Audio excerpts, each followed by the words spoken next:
All right, everyone. Welcome back to Good Vibes. I'm Martin Falls.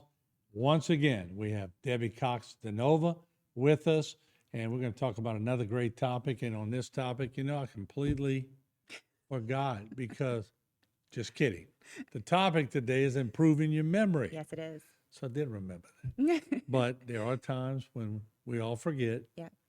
Are there things we can do? What can we do to like batten the hatches down? So many things. And this information comes from Jim Quick, who is a world renowned brain coach.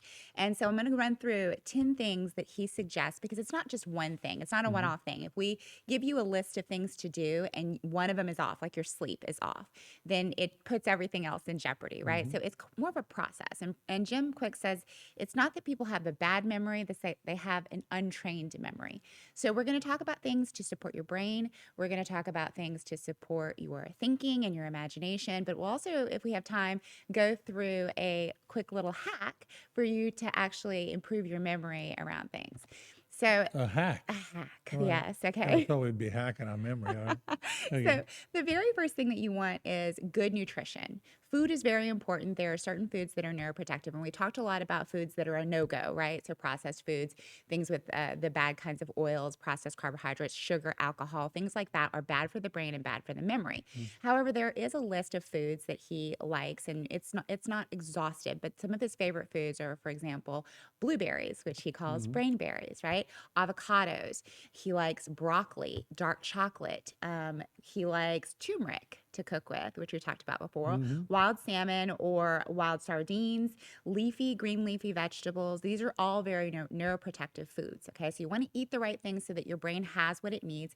Remembering that the brain accounts for about 2% of your body weight, but about 20% of your energy usage. So it's an energy hog. You need to feed it right, put nutrients in.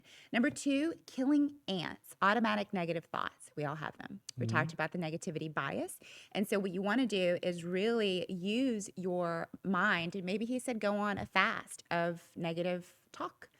So we all Mm-hmm. have thoughts that come through, but it's really about training your mind about what to focus on and using the power of your imagination, which really is our most powerful superpower, he calls it. There was actually a study, a Harvard study by someone named Ellen Langer called the counterclockwise study. She went into a nursing home in 79 and realized this is depressing. This is like the Mm-hmm. worst place that you could possibly be in the last years of your life.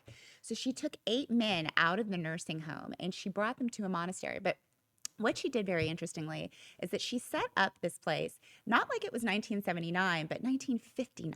She removed the mirrors from the walls, she put the Time magazine out from 20 years before, Mm-hmm. television shows from 20 years before, and she basically told these 8 men who walked in with canes. They had tests done on their sight, their hearing, their performance, their strength, Mm-hmm. their focus, and she told them, let's just use the power of your imagination to sort of reminisce and pretend like it's 20 years ago.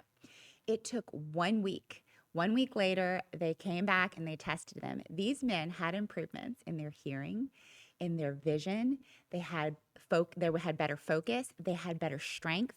They took a focus group who didn't know anything about it. They took before pictures of the men and after pictures, and they asked the focus group which one is the older picture. And 100% of the focus group thought that the picture that they took coming in was them older.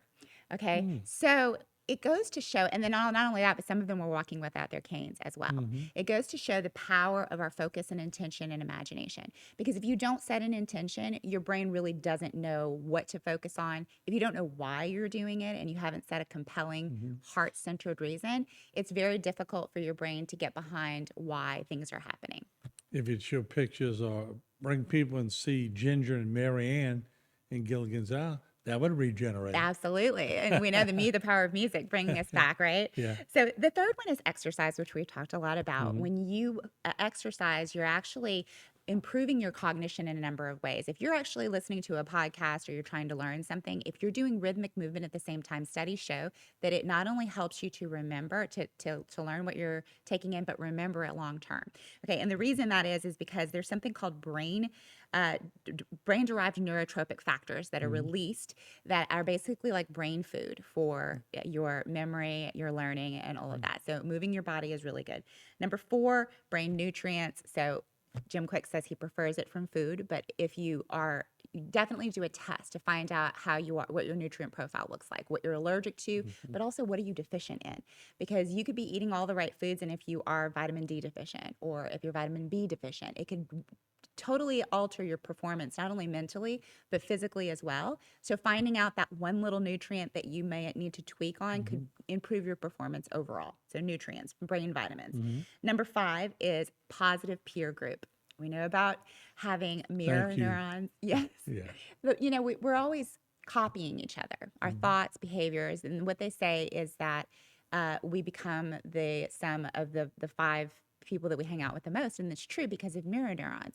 So he says choosing a positive peer group has more of an influence on your own way of thinking than most anything else. It's more likely to determine whether you smoke, all like the habits that you have, the way that you think. Choose positive peer groups. Number 6 is choose a clean environment: air, water, clutter, EMFs he talked about as well. Number 7 is sleep. During sleep, you consolidate your short term to your long term.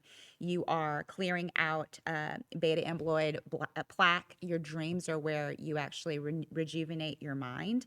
And we've talked about the power of sleep before. That's one definitely important thing. I can remember you were talking about just surrounding yourself with always positive people. Always had a placard, show me a good loser and I'll show you a loser. Uh-huh. And I always had that. So I always was trying to surround myself with motivational, positive things. But if somebody comes into the mix and they're toxic, Yeah. boom, it Oh, can blow it yes. all up. Absolutely. And you may think that you have the ability to protect yourself, but again, we are social creatures, and it very subtly over time will become who you are. Chameleonization is a thing, right? So choose your friends wisely. Then I have 3 more, and then I'm going to give you a memory hack so you All can right. remember everything that Okay. I All said, right. because I know Cool. it's a lot. Okay, so number 8 is brain protection. Both physically, wearing a helmet is really important if you're doing sports. Concussions are a big thing. The brain is very resilient, but it's also very vulnerable and fragile. But then also EMFs. A lot of kids now are sleeping with their phone on under their pillow. They're putting the phone up here, and we really don't know what that's doing to the brain, says Jim Quick. We really want to make sure that we're protecting ourselves. We didn't evolve for that sort of thing. Right. Number 9 is new learnings. He said that reading is to the mind what exercise is to the body. We have both neurogenesis, which a long time ago scientists believed that we couldn't make new brain cells, but now we know that, like, as we get older, now we know to the day we die we can make new brain cells. Crossword puzzles. Yes, crossword puzzles, Sudoku, and then also there's neurogenesis, but there's also neuroplasticity, which is the connectivity. Which they found out that Einstein's brain was actually not bigger; it was actually smaller than the average, but it was more connected. And so this is neuroplasticity and learning new things, novelty. So neuroplasticity needs both novelty and nutrients. So new things, learning new things, and also feeding it the right nutrients, which we already talked about. And then the 10th thing is stress management. Now, those are 10 things. Let's talk about the tip the brain hack, the memory hack that he uses to help you remember all of it. And I will share that with you. The brain did not evolve to remember facts. It remembers places, which is why if you go out to eat, you probably remember where all your friends said. Okay, we remember places. So a good way that Jim Quick says to remember this information, the 10 things, is to take a tour of his office. First thing you do when you go is that you can imagine yourself pulling up to the parking lot. When you get to the parking lot, there's a food fight happening. There's blueberries, there's avocados, food everywhere. Okay, remember the parking lot is the first place, a food fight. Okay, so the right food for the brain. Then you cross a bridge. Okay, and on the bridge you're stepping on a bunch of ants. Remember, automatic negative thoughts. Okay, you're stomping ants in the hallway on the bridge, and then you get into an elevator. Inside the elevator, you decide to do some exercises. So you're doing push-ups. You're jumping jacks inside the elevator. Elevator door opens, you walk out to a hallway, and all over the hallway are bottles of brain vitamins on the floor. And you're like Laura Croft or like Indiana Jones. You're jumping over vitamins right in the hallway. Okay, so again, went parking lot, went to the crossing the bridge, stepping on the ants, getting to the elevator and exercising. Now we're in the hallway with the brain vitamins everywhere. The number 5 is now you get into the office, and to the left you look, and there's a closet. You open up the closet, and inside is a bunch of positive peer people. All your friends are like, hey, stepped into the closet, all your positive friends. Okay. Number 6, you get in there and you see the receptionist, and the receptionist is very busy cleaning up the environment. She's making sure everything is clean. And so imagine her cleaning. And the funnier you do it, the better it is for your memory. It's just like kids, right? So make it comical. She's cleaning all, ceilings, everything. Behind her desk is a fish tank, and inside the fish tank is Dora, Dora and Nemo, right? They're sleeping, but they're sleeping on bunk beds with their pajamas. They're deep sleeping, so they're remembering the sleep portion of it. Okay. Then you go and you look, and there's a classroom, okay, but the door is locked. So in order to get into the door, you have to put a helmet on, and you have to headbutt the door. And so obviously not a great thing to do, but for the memory of it, you're remembering to protect your head. So you headbutt the door, and you get inside. When you get inside, you see a big whiteboard, and you see Jim Quick, and he is writing on the board, new learnings. Now pick your favorite color. What's your favorite color? Mine? Probably purple. Purple. So in purple, Jim Quick is writing new learnings. So remembering that you have to have new learnings in order to have good memory.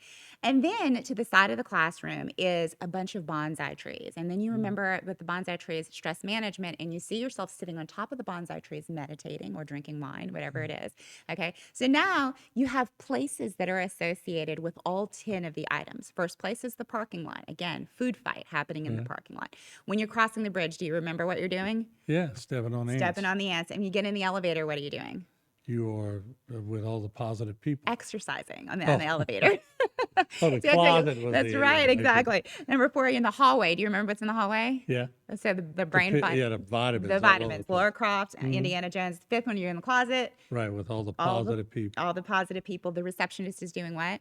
She is cleaning everything. She's cleaning up the yeah. environment, making sure everything is clean. And then behind her desk is the fish tank. What's happening inside the fish tank? Nemo and forget the other one, are laying in their bunk beds with pajamas. That's right. They're getting some deep sleep. Number 8, the door is locked to the classroom. What do? Put a helmet on and bust it Head open. buzz. We got to protect that head, right? And then we get in there, and there's a whiteboard. And do you remember what Jim Quick is writing on the whiteboard?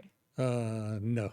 New learnings. New learnings okay. in purple, okay, or red, or whatever it is that you like, okay? Yeah. And then on the side, there are what?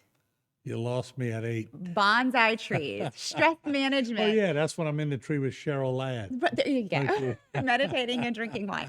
So remember, associating what you have to remember with places and telling Right. yourself a story and making it comical will help you to remember. So Well, at least got 7 of them. it's awesome. Got to work on the other 3. That's Absolutely. pretty good, though. Yeah. Yeah, I used to study the music. Oh. I used to make songs with Yep. studying for things you could put to music. And all that And it rhythm. works well, yeah. It does, I yeah. don't know about all that rhythm, but it worked pretty well. All right, great show. Thank you, Debbie. Thank you. All right, we're going to see you again next week on another episode of Good Vibes. And I'm going to quiz you on those 10 things you just quizzed me on. 7 out of 10, that's not real good. See you next week.